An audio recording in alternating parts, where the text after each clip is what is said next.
پھر ہے ذہبتی، یہ کس کے لیے آئے گا؟ سامنے موجود مؤنث واحد کے لیے. اور ذہبتو کس کے لیے آئے گا؟ اپنے لیے، ہم اپنے لیے یوز کریں گے. ذہبتو کے معنی ہوں گے میں گیا، تو اس میں کے لیے پھر ہم ذہبتو لگائیں گے. تو پچھلے سوال میں الحمدللہ ہم اسے سمجھ چکے ہیں. چلیے آگے چلتے ہیں. سوال نمبر 7 ہے تأمل المثالین الآتیین، یعنی کہ دی گئی دونوں مثالوں پر غور کریں. مثالوں میں ہمیں کیا سمجھایا جا رہا ہے؟ ہمیں سمجھایا جا رہا ہے کہ ہم نام کو کہاں استعمال کریں گے اور بلا کو کہاں استعمال کریں گے. ٹھیک ہے؟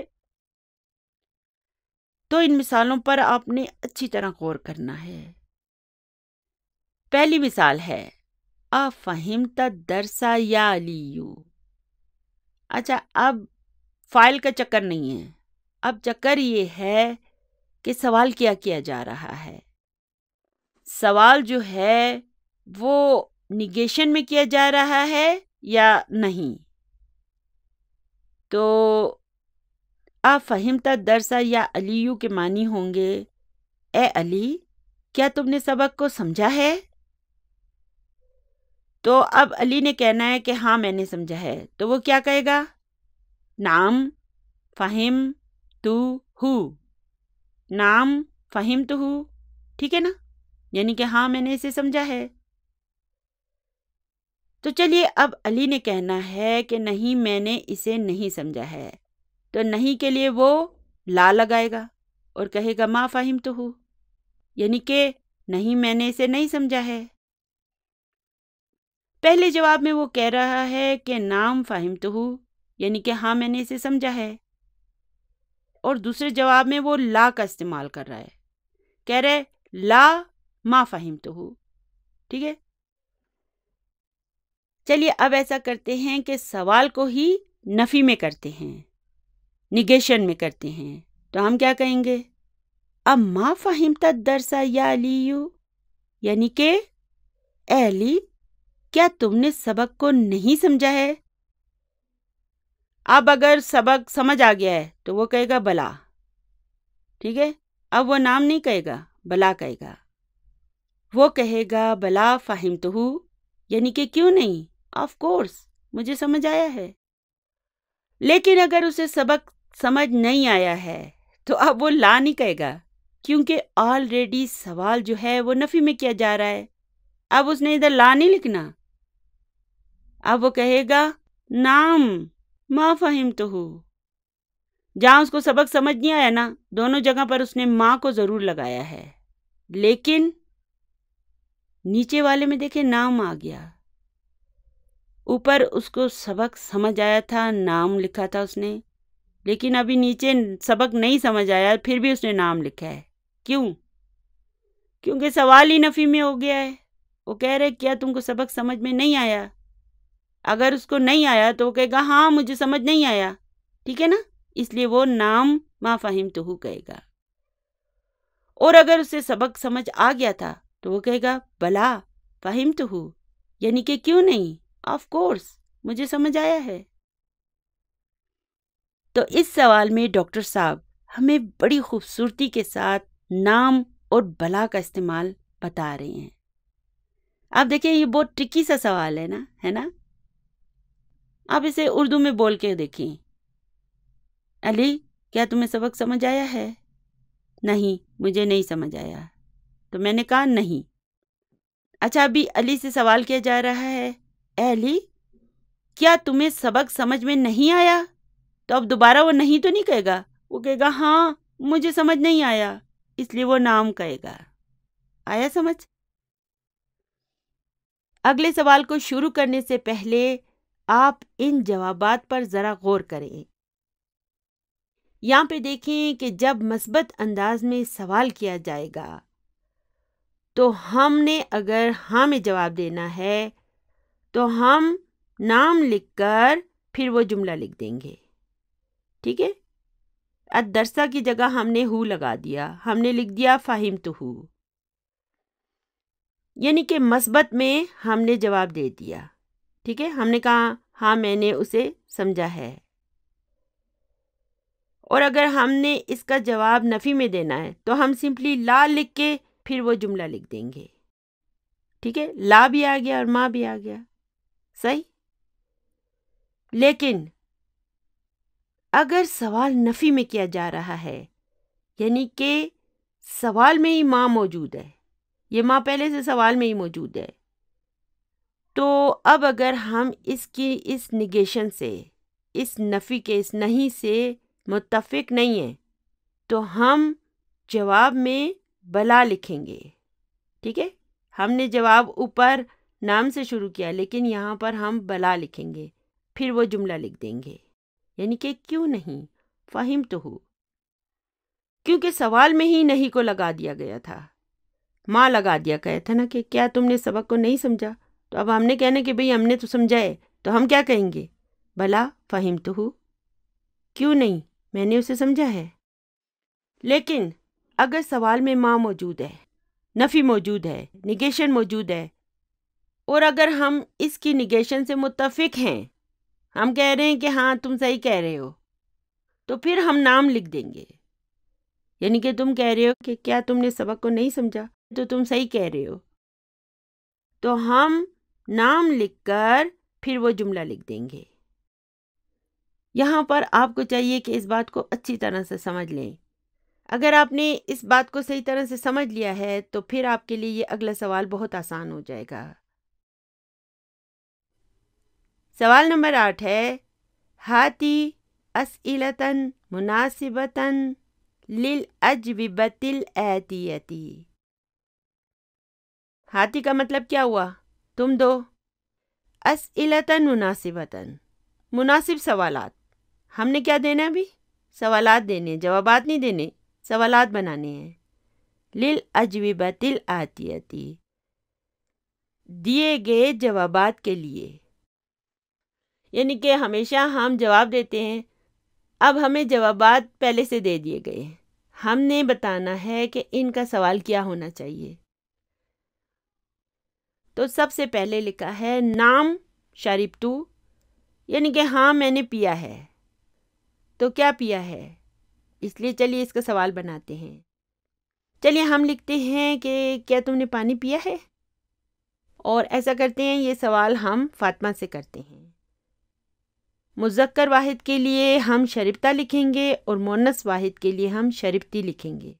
تو چونکہ میں فاطمہ سے پوچھ رہی ہوں اور فاطمہ مؤنث واحد ہے، تو اس لیے میں یہاں پر لکھوں گی اشربت الماء یا فاطمہ تو. ٹھیک ہے، یہ سوال ہو گیا. یعنی کہ اے فاطمہ کیا تم نے پانی پیا ہے؟ تو پھر یہ جواب اس پر سیٹ آ جائے گا نا، نام شرب تو ہو ہونا چاہیے نا. تو جو مفعول بھی آبویس ہوتے ہیں، ہمیں شور ہوتا ہے کہ اس کا مفعول بھی کیا ہے، تو پھر ہم کبھی کبھی اسے ڈراپ بھی کر سکتے ہیں. ضروری نہیں ہے کہ ہم کہیں ہاں میں نے پانی پیا ہے، ہم کہتے ہیں ہاں میں نے پیا ہے.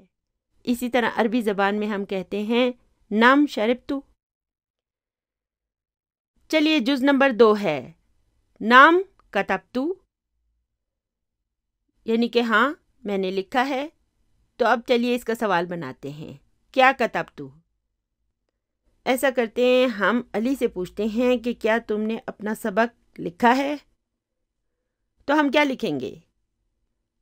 کتبت الدرس یا علی، یعنی کہ اے علی کیا تم نے سبق لکھا ہے؟ جز نمبر 3 ہے بلا رأیتہ. یہ بلا کا کیا مطلب ہے؟ کیوں نہیں، آف کورس. رأیتہ، میں نے اسے دیکھا ہے. تو میں نے آپ کو کیا کہا تھا کہ بلا اس وقت آتا ہے جب سوال میں ما ہو، نگیشن ہو، نفی میں سوال کیا جائے. تو چلیے اب اس کا سوال ہم نگیشن میں بناتے ہیں. چلیے ایسا کرتے ہیں کہ آمنہ سے کسی لڑکے کے بارے میں پوچھتے ہیں. تو ہم یہاں پر لکھیں گے اما رأیتی الولد یا آمنۃ. اسے ملا کر ہم یوں پڑھیں گے اما رأیت الولد یا آمنۃ. یعنی کہ اے آمنہ کیا تم نے لڑکے کو نہیں دیکھا ہے؟ تو اس نے تو دیکھا ہے، اس لیے وہ کیا کہے گی؟ بلا رأیتہ، کیوں نہیں، آف کورس میں نے اسے دیکھا ہے۔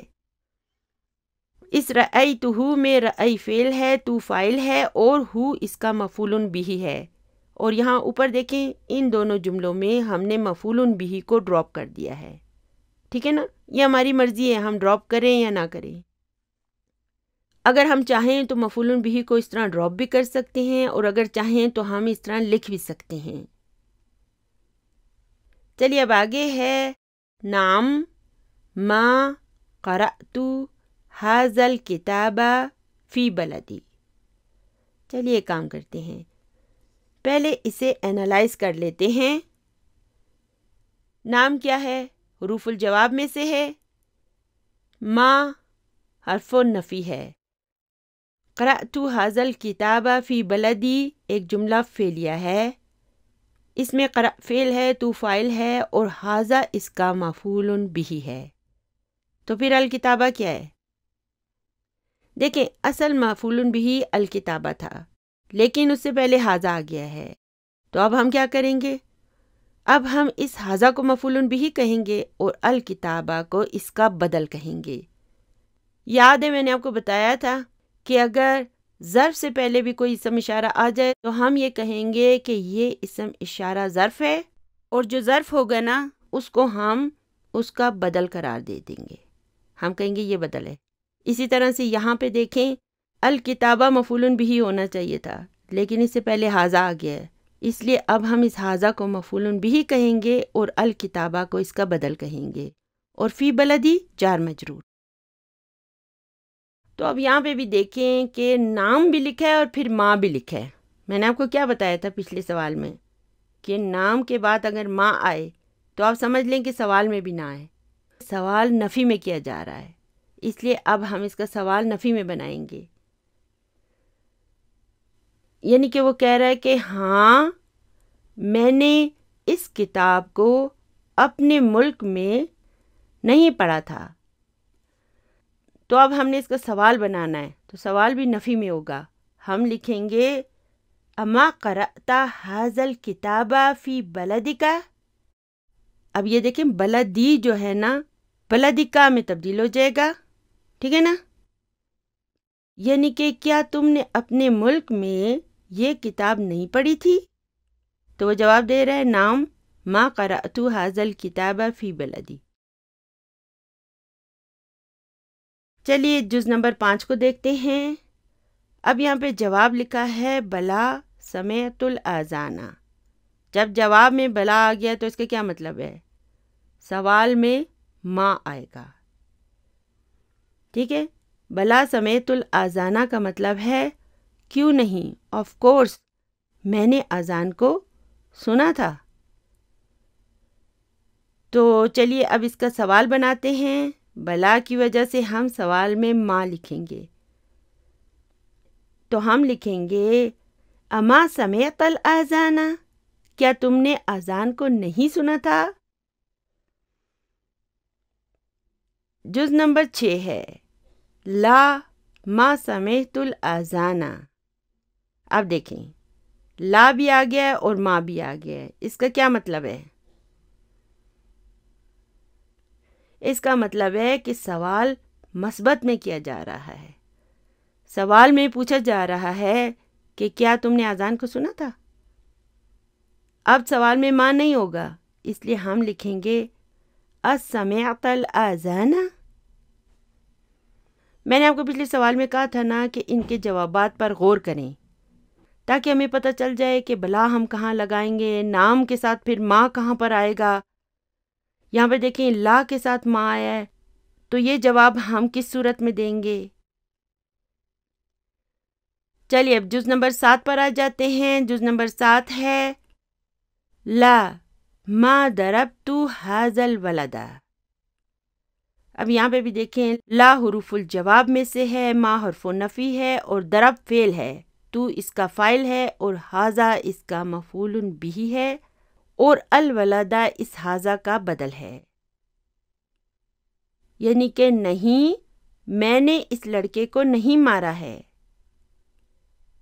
اچھا، ان سوالات اور جوابات میں ہے اور تھا جو ہے نا وہ ہم اردو کے لحاظ سے خود شامل کرتے ہیں۔ عربی میں ایسا نہیں ہوتا، ہے اور تھا کے لیے کوئی لفظ نہیں ہے۔ الحمدللہ یہ سب میں آپ کو بتا چکی ہوں۔ اگر آپ کو یاد نہ ہو تو میری یہ ویڈیو دیکھ لیں۔ چلیے، اب چونکہ جواب میں لا بھی ہے اور ما بھی ہے، اس لیے اس کا مطلب ہے کہ اس کے سوال میں ما نہیں آئے گا، سوال مثبت ہوگا۔ اب یہاں پر ہم سوال میں ضربتی بھی لکھ سکتے ہیں اور ضربتا بھی لکھ سکتے ہیں، کیونکہ لڑکا ہو یا لڑکی دونوں جواب میں کہیں گے ضربتو۔ ٹھیک ہے، تو چلیے اب میں سوال میں ضربتی لکھ دیتی ہوں۔ میں لکھوں گی اضربتی ھذا الولد۔ الحمدللہ آپ کو مدینہ عربک کورس پڑھتے ہوئے کافی عرصہ ہو گیا ہے، تو اس کا مطلب ہے کہ اب آپ بڑے ہو گئے ہیں۔ اب آپ کو چاہیے کہ آپ جملے کو دیکھتے ساتھ ہی سمجھ جائیں کہ یہ جملہ فعلیہ ہے یا اسمیہ ہے۔ ٹھیک ہے نا، میں نے میرا خیال ہے سینکڑوں مرتبہ آپ کو کہا ہے کہ یہ جملہ فعلیہ ہے، یہ اسمیہ ہے، یہ فعلیہ ہے، یہ اسمیہ ہے۔ تو الحمدللہ مجھے امید ہے کہ اب آپ کو اس کا آئیڈیا ہو گیا ہوگا۔ آپ جملے کو دیکھتے ساتھ ہی بتا سکتے ہیں کہ یہ جملہ فعلیہ ہے یا اسمیہ ہے۔ الحمدللہ یہ سوال ختم ہو گیا ہے۔ چلیے اب اگلے سوال پر چلتے ہیں۔ سوال نمبر 9 ہے اقرأ الامثلۃ، یعنی کہ مثالوں کو پڑھیے، ثم اجب عن الاسئلۃ الآتیۃ، پھر دیے گئے سوالوں کے جواب دیجیے۔ مستعملا ضمائر ہو، ہم، ہا، ہن، یعنی کہ ضمائر کو استعمال کرتے ہوئے، اور ضمائر کون سے ہیں؟ ہو، ہم، ہا، ہن۔ تو ہم نے کیا کرنا ہے؟ ہم نے رأیتو کے ساتھ ان ضمائر کو مفعول بہ کے طور پر لگانا ہے۔ چلیے اس سوال کو شروع کرنے سے پہلے ایسا کرتے ہیں کہ رأیتو کو سارے متصل ضمائر کے ساتھ جوڑ کر دیکھ لیتے ہیں۔ تو چلیے آپ بھی میرے ساتھ بولیں، رأیتہ، رأیتہما، رأیتہم، رأیتہا، رأیتہما، رأیتہن، رأیتک، رأیتکما، رأیتکم، رأیتکی، رأیتکما، رأیتکن، رأیتنی، رأیتنا۔ رأیتنی کا کیا مطلب ہوگا؟ یعنی کہ میں نے خود کو دیکھا۔ ہم خود کو کیسے دیکھ سکتے ہیں؟ جی ہاں، ہم تصویر میں بھی خود کو دیکھ سکتے ہیں، ویڈیو میں بھی دیکھ سکتے ہیں، آئینے میں بھی دیکھ سکتے ہیں، اور خواب میں بھی دیکھ سکتے ہیں۔ تو ان صورتوں میں ہم کہیں گے رأیتنی۔ تو ہم نے یہاں پر کیا کیا ہے؟ ہم نے ضمائر کو مفعول بہ کے طور پر رأیتو کے آگے لگایا تھا، اور یہ جو ہم نے ضمائر لگائے ہیں یہ کون سے ضمائر ہیں؟ جی ہاں، یہ متصل ضمائر ہے۔ ہم نے کیوں متصل ضمائر لگائے ہیں؟ کیونکہ متصل ضمائر مجرور یا منصوب ضمائر ہوتے ہیں۔ جہاں پر ہم نے اسم کو مجرور کرنا ہوتا ہے یا منصوب کرنا ہوتا ہے وہاں پر ہم متصل ضمائر کو لگاتے ہیں۔ یہی وجہ ہے کہ رأیتو کے بعد مفعول بہ کے طور پر ہم متصل ضمائر کو لگاتے ہیں۔ تو چلیے ایسا کرتے ہیں کہ پہلے مثالوں کو دیکھ لیتے ہیں۔ پہلی مثال ہے ارأیت حامدن، یعنی کہ کیا تم نے حامد کو دیکھا ہے؟ اب یہاں پہ دیکھیں، رأی فعل ہے، تا فاعل ہے، اور حامدن اس کا مفعول بہ ہے، اور اس جواب میں نام حروف الجواب میں سے ہے، اور رأیتہ میں رأی فعل ہے، تو اس کا فاعل ہے، اور ہو اس کا مفعول بہ ہے۔ یعنی کہ ہم نے اس متصل ضمیر ہو کو یہاں پر مفعول بہ کے طور پر استعمال کیا ہے، یعنی کہ مذکر واحد غائب کے لیے ہم نے ہو کی ضمیر کو استعمال کیا ہے، تھرڈ پرسن کے لیے، یعنی کہ ہاں میں نے اسے دیکھا ہے۔ چلیے اب اگلی مثال ہے ارأیت حامدن و حشامن و علیین۔ اب یہاں پر بھی دیکھیں کہ رأی فعل ہے، تا اس کا فاعل ہے اور حامدن اس کا مفعول بہ ہے، پھر واو حرف عطف ہے اور ہشامن معطوف علی حامدن ہے، اور پھر واو حرف عطف ہے اور علیین معطوف علی حامدن ہے۔ یعنی کہ کیا تم نے حامد اور ہشام اور علی کو دیکھا ہے؟ چلیے اب اس کا جواب دیکھتے ہیں۔ اس کا جواب ہے نعم رأیتہم، یعنی کہ ہاں میں نے انہیں دیکھا ہے۔ یہاں پر رأی فعل ہے، تو فاعل ہے، اور ہم کی اس ضمیر کو ہم نے مفعول بہ کے طور پر لگایا ہے۔ کیوں لگایا ہے؟ کیونکہ دیکھیں نا، حامد، ہشام اور علی 3 بندوں کے بارے میں بات ہو رہی ہے۔ اس کا مطلب ہے مذکر جمع غائب کے بارے میں بات ہو رہی ہے، اس لیے ہم نے ان کے لیے ہم کی ضمیر کو لگایا ہے۔ یعنی کہ ہم نے کیا کرنا ہے، ہم نے ان سوالات کے مطابق مناسب ضمائر کو لگانا ہے۔ چلیے اب ہے ارأیت زینبا، یعنی کہ کیا تم نے زینب کو دیکھا ہے؟ اب مؤنث واحد غائب کے بارے میں بات ہو رہی ہے، تو اس کے لیے کون سی ضمیر آنی چاہیے؟ ہا کی۔ جواب ہوگا نعم رأیتہا، یعنی کہ ہاں میں نے اسے دیکھا ہے۔ پھر ہے ارأیت زینبا و آمنۃ و سعادہ، یعنی کہ کیا تم نے زینب اور آمنہ اور سعاد کو دیکھا ہے؟ اب 3 خواتین کے بارے میں بات ہو رہی ہے، 2 بھی نہیں، اکٹھی 3 خواتین ہیں اللہ خیر کرے تو اب یہاں پر نام رأیتہن آیا ہے، 2 سے زائد مؤنث غائب کے لیے ہم ہن کی ضمیر لگائیں گے۔ چلیے اب ہم نے مثالیں دیکھ لیے نا، چلیے اب انہی کے مطابق ہم ان سوالات کے جوابات دیں گے۔ تو چلیے ان سوالات پر آ جاتے ہیں۔ جز نمبر 1 ہے ارأیت الطلاب الجدد، تو اب یہاں پر رأی فعل ہے، تا فاعل ہے، اور الطلاب اس کا مفعول بہ ہے، اور الجدد الطلاب کی نعت ہے، یعنی کہ کیا تم نے نئے طلباء کو دیکھا ہے؟ تو چلیے ابھی مجھے بتائیے اس کا جواب کیا لکھیں ہم؟ جمع مذکر غائب ہے، اس کے لیے ہمیں کیا لکھنا چاہیے؟ ہم۔ تو ہم جواب دیں گے نعم رأیتہم، یعنی کہ ہاں میں نے انہیں دیکھا ہے۔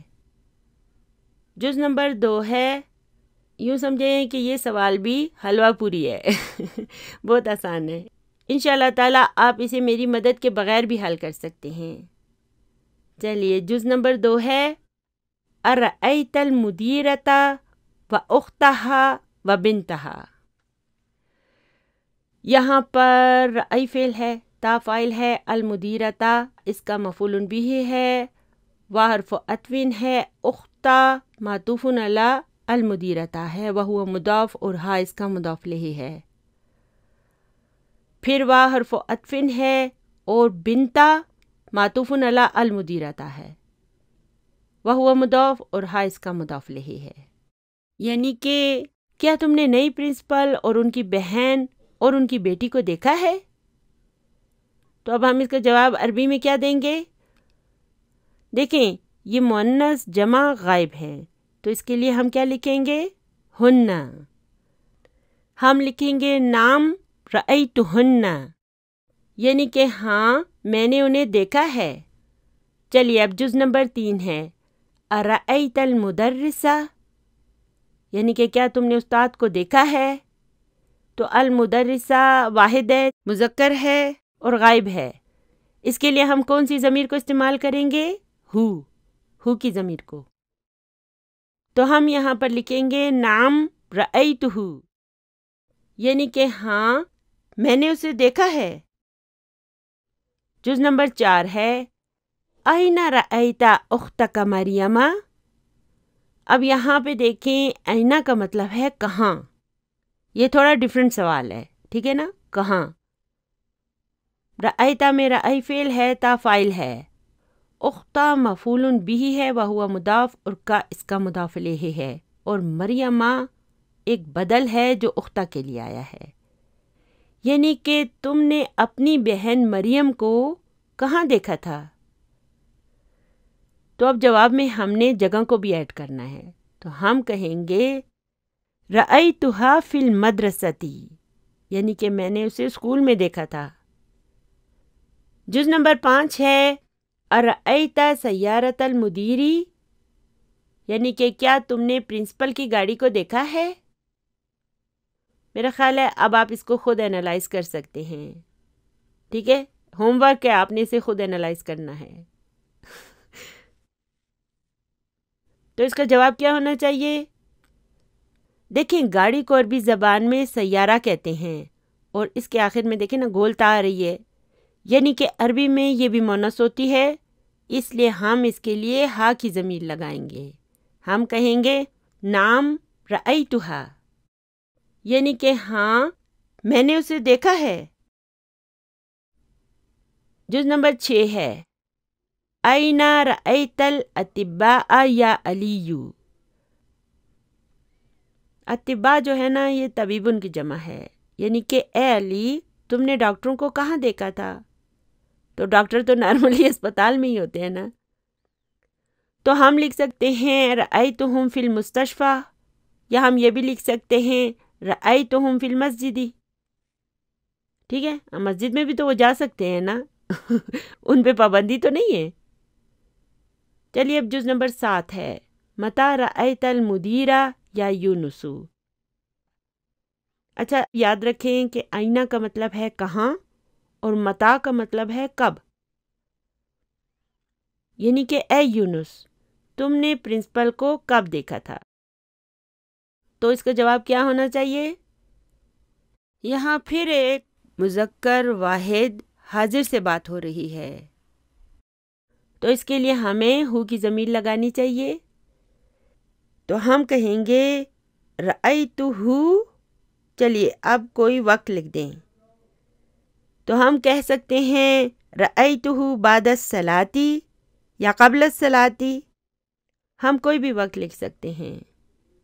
جز نمبر 8 ہے ارأیت آمنۃ و خدیجۃ و بریرۃ، یعنی کہ کیا تم نے آمنہ اور خدیجہ اور بریرہ کو دیکھا ہے؟ تو اب یہاں پر بھی دیکھیں 3 خواتین کے بارے میں بات ہو رہی ہے، اس لیے ہم کیا لکھیں گے؟ نام رأیتہن، یعنی کہ ہاں میں نے انہیں دیکھا ہے. چلیے آگے چلتے ہیں. سوال نمبر 10 ہے اقرأ المثالین. اس مثالین کو دیکھیں، یہ مثنیٰ ہے، یعنی کہ دونوں مثالوں کو پڑھیں. ثم اربط، پھر ربط پیدا کریں بین کل من الجملتین. یہاں جملتین بھی مثنیٰ ہے، یعنی کہ ہر 2 جملوں کے درمیان مستعملاً استعمال کرتے ہوئے انا کو وَعْلَمْ أَنَّ مِنْ أَخَوَاتِ إِنَّ، یعنی کہ اور جان لو کہ انا کی بہنوں میں سے ہے. تو انا کے معنی کیا ہوتے ہیں؟ انا کے معنی ہوتی ہیں کہ. انگلش میں اس کی ٹرانسلیشن ہوگی دیٹ. تو چلیے اب یہاں پر انا آ گئی ہے، یہ ہماری فیوریٹ انا کی بہن ہے، اس کے ساتھ رشتہ داری ہے. تو چلیے پہلی مثال کو دیکھتے ہیں. پہلے لکھا ہے ہوا مریدن، ہوا مبتدا ہے اور مریدن اس کی خبر ہے. تو اب انا کی بہن انا کیا کرے گی؟ یہ وہی کرے گی جو انا کرتی ہے، یعنی کہ یہ مبتدا کو منصوب کر دے گی اور اس کا نام اسم انا رکھ دے گی، اور خبر کو مرفوع رہنے دے گی. اگر خبر 1 ورڈ ہوگی تو وہ مرفوع رہے گی، اور اگر جار مجرور یا کوئی جملہ اسمیہ یا فعلیہ ہو تو ہم صرف اسے خبر انا کہیں گے. تو اس کے آگے ہے اظن انہ مریض. اب یہاں پر دیکھیں اظن کیا ہے. میں نے آپ کو بتایا تھا نا ظنّا یظن ہوتا ہے، یعنی کہ میرا خیال ہے، آئی تھنک. تو یظن کے 5 ان یور پاکٹ بنائیں. یظن، تظن، تظن، اظن، نظن. تو دیکھیں اظن آ گیا نا، یعنی کہ میرا خیال ہے. اب انہ مریض. اب یہاں پر اس انہ مریض کو دیکھیں. اس میں انہ من اخواتی انہ ہے، اور اس انہ نے کیا کیا؟ اس ہوا کو ہو میں تبدیل کر دیا، منفصل ضمیر کو متصل ضمیر میں تبدیل کر دیا. کیوں؟ کیونکہ انہ کا اسم منصوب ہوتا ہے، اور یہ ہوا جو ہے نا یہ مرفوع ہے، مرفوع ضمائر میں سے ہے. اس لیے یہاں پر ہم ہوا کی جگہ ہو کی متصل ضمیر کو لکھ دیں گے، کیونکہ متصل ضمائر جو ہوتے ہیں یہ مجرور یا منصوب ضمائر ہوتے ہیں. ٹھیک ہے نا. اور مریدن دیکھیں یہ 1 ورڈ خبر ہے نا، یہ مریدن ہی رہی، اس میں کوئی تبدیلی نہیں آئی. انہ کی طرح اگر خبر انہ 1 ورڈ ہوگی تو ہم اسے مرفوع ہی رہنے دیں گے. ٹھیک ہے.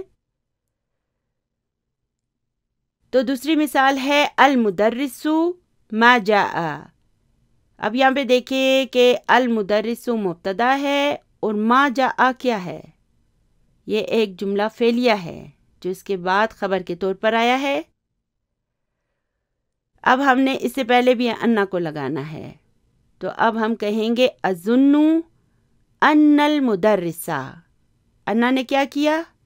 المدرسو کو المدرسہ میں تبدیل کر دیا، یعنی کہ منصوب کر دیا، اور جو اس کی خبر تھی وہ ویسی رہی، ما جاء.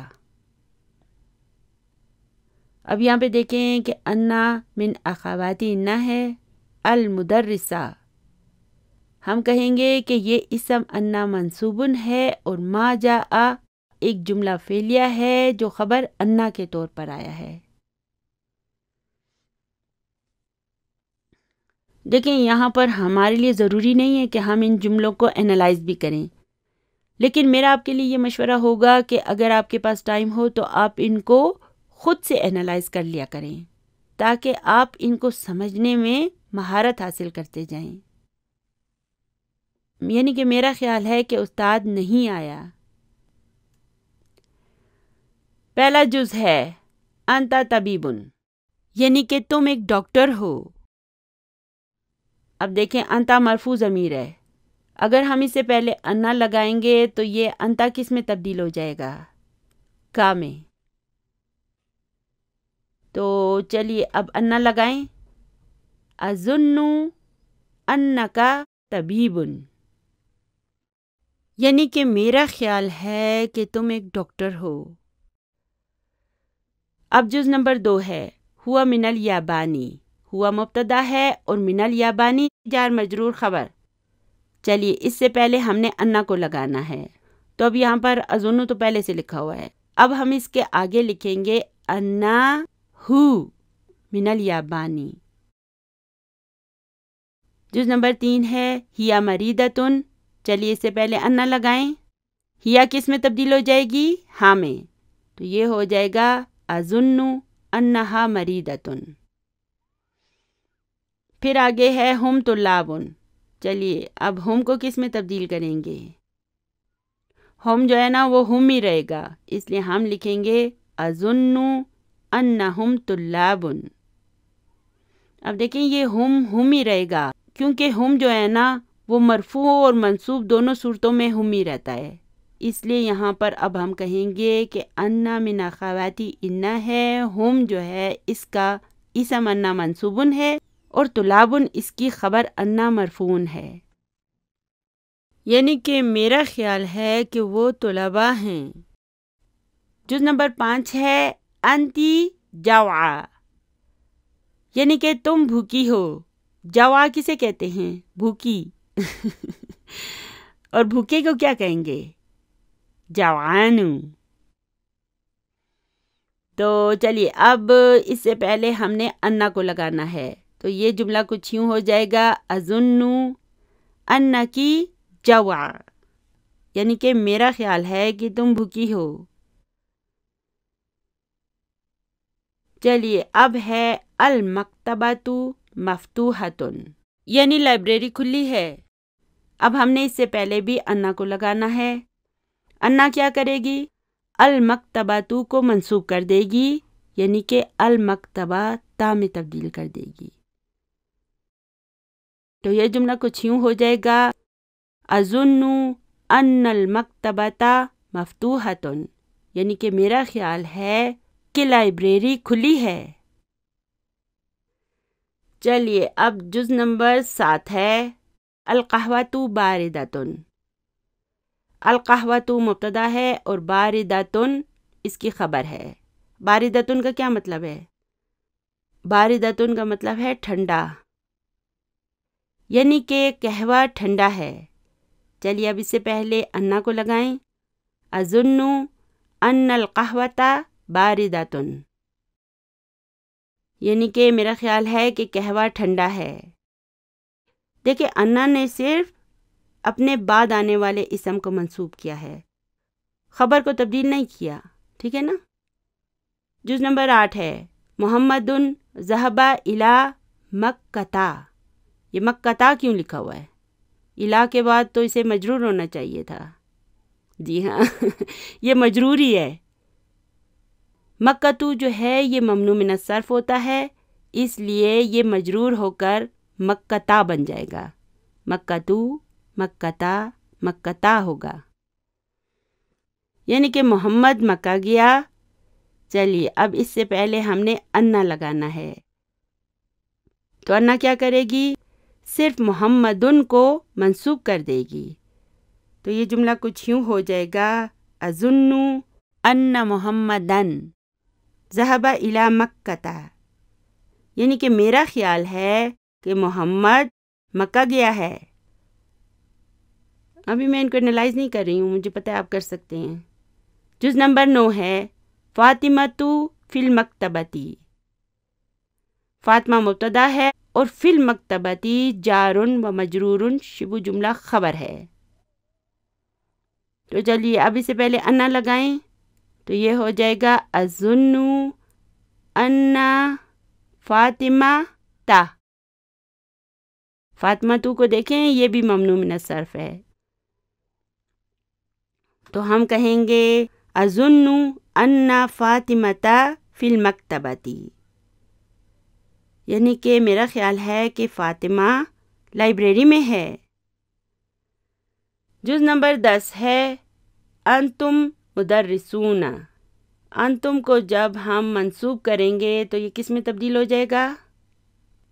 کم میں، ٹھیک ہے نا؟ یہاں پر انتم مبتدا ہے اور مدرسون اس کی خبر ہے۔ چلیے اب اس سے پہلے انا لگائیں، تو یہ ہو جائے گا، اظن انکم مدرسون، یعنی کہ میرا خیال ہے کہ تم سب اساتذہ ہو۔ دیکھیں ابھی ہمیں انہیں پڑھنے میں کتنا مزہ آ رہا ہے۔ جو ہم ان کو مزید سمجھتے جائیں گے اتنا ہی عربی زبان ہمارے لیے انٹرسٹنگ ہوتی جائے گی۔ بس شرط یہ ہے کہ ہم نے پوری دل جمی کے ساتھ انٹرٹینمنٹ کو چھوڑ کر نا اسے پڑھنا ہوگا۔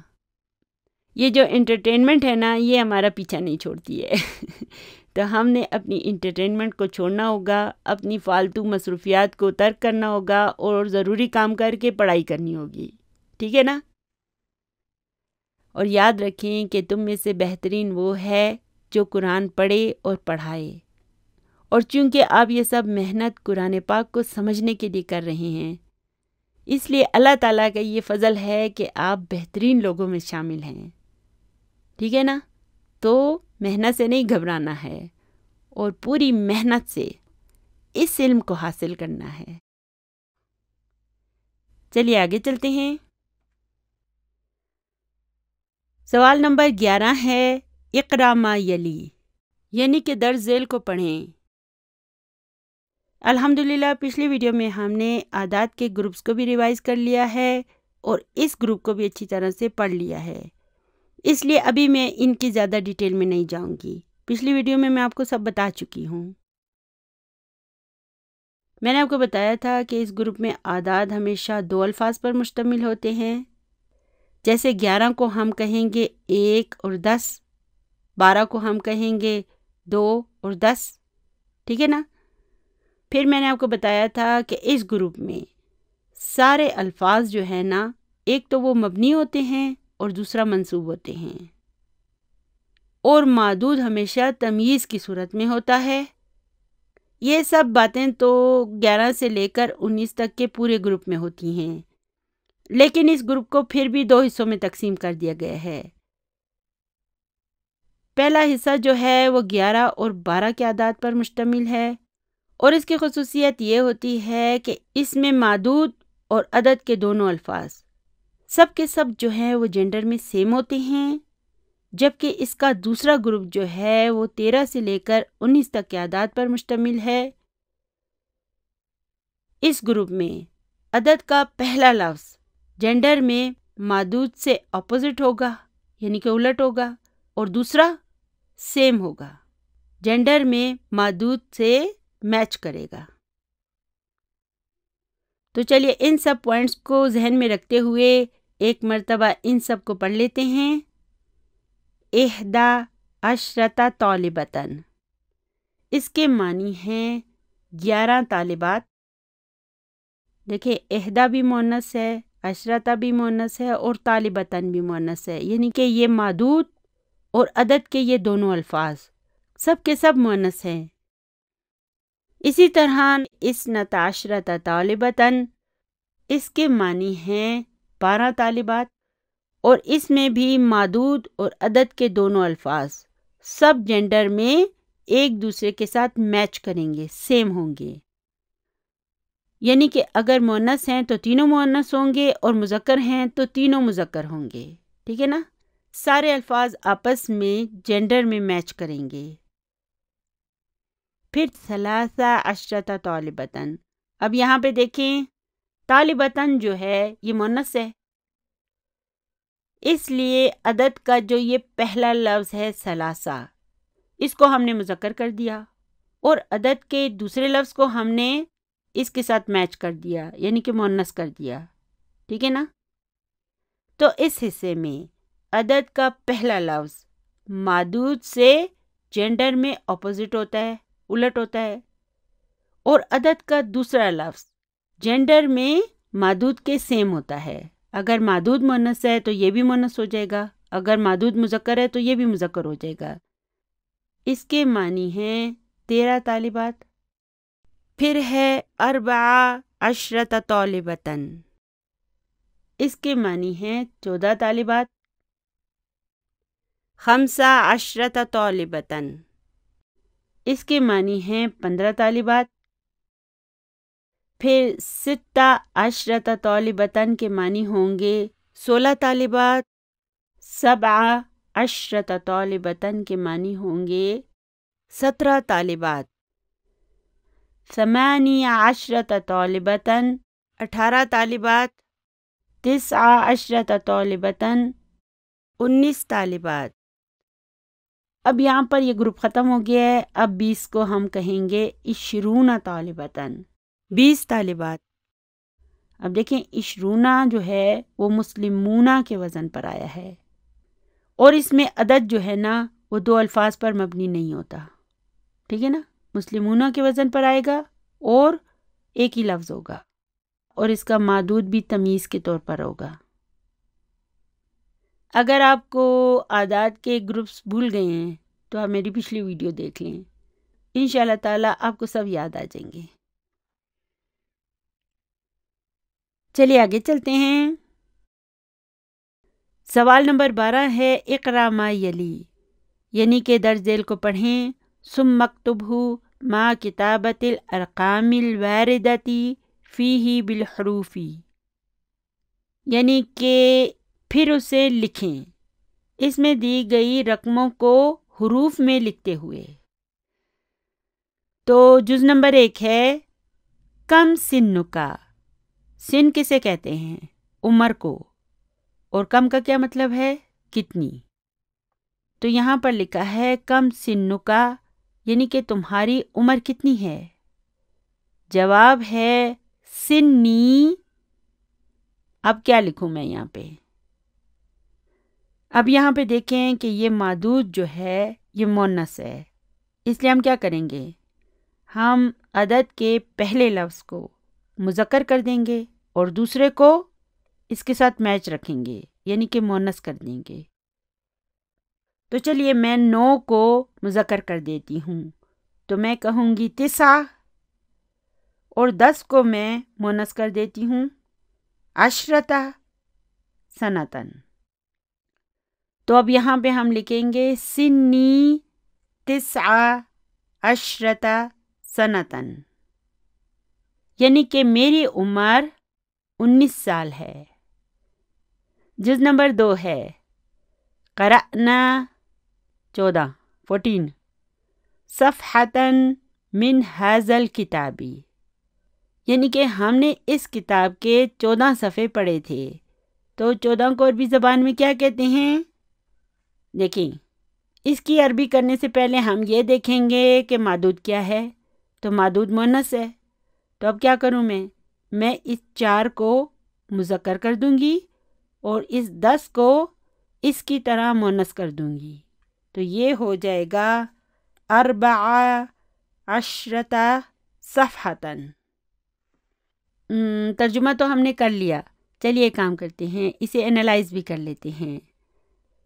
قرأ سے شروع ہو رہا ہے، اس لیے یہ ایک جملہ فعلیہ ہے. قرأ فعل ہے، نہ اس کا فاعل ہے، اور یہ 14 جو ہے 14 یہ جو ہے نا یہ اس کا مفعول بہ ہے، اور صفحتاً تمیز ہے. پھر من حرف جر ہے، ھذا اسم مجرور ہے، اور الکتابی من ھذا الکتابی لکھا ہے نا، تو الکتابی کیا ہے؟ یہ اس ھذا کا بدل ہے. چلیے آگے چلتے ہیں. جز نمبر 3 ہے فی ھذہ الحافلۃ 18 راکباً و 15 راکبتاً. چلیے اب ہم نے کیا کرنا ہے؟ اب ہم نے یہاں پر اس 18 کو عربی میں لکھنا ہے اور یہاں پر 15 کو. تو 18 کو عربی زبان میں کیا کہتے ہیں؟ پہلے ایسا کرتے ہیں کہ اس کے مادود کو دیکھتے ہیں. تو مادود کیا ہے؟ راکباً، یعنی کہ مذکر ہے. تو اب کیا کروں میں؟ اب میں اس 8 کو مونس کر دوں گی اور 10 کو اس راکباً کی طرح مذکر بنا دوں گی. تو یہ ہو جائے گا 18 راکباً. اب یہاں پر آگے اس راکبتاً کو دیکھیں، یہ مونس ہے نا، اس لیے میں اس 5 کو مذکر کر دوں گی اور 10 کو اس کی طرح مونس کر دوں گی. تو یہ ہو جائے گا 15 راکبتاً. اب یہاں پر فی حرف جر ہے، ھذہ اسم مجرور ہے، یعنی کہ یہ جارن و مجرورن شبہ جملہ خبر مقدم ہیں. اور پھر الحافلتی کیا ہے؟ جی ہاں، یہ اسم اشارہ کے بعد آیا نا، اس لیے یہ اس کا بدل ہے. پھر یہ 18 کیا ہے؟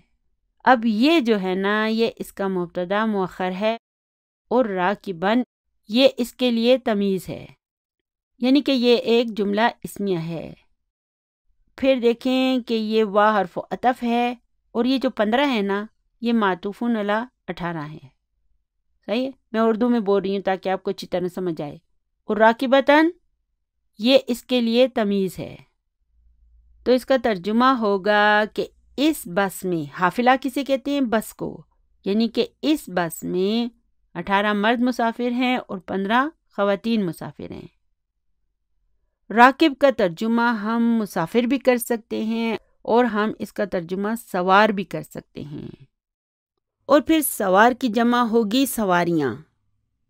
اچھا مجھے ایک بات بتائیں، ہم نے تو پڑھا تھا کہ مبتدا ہمیشہ مرفوع ہوتا ہے، لیکن اس 18 پر تو فتح ہے، وہ کیوں؟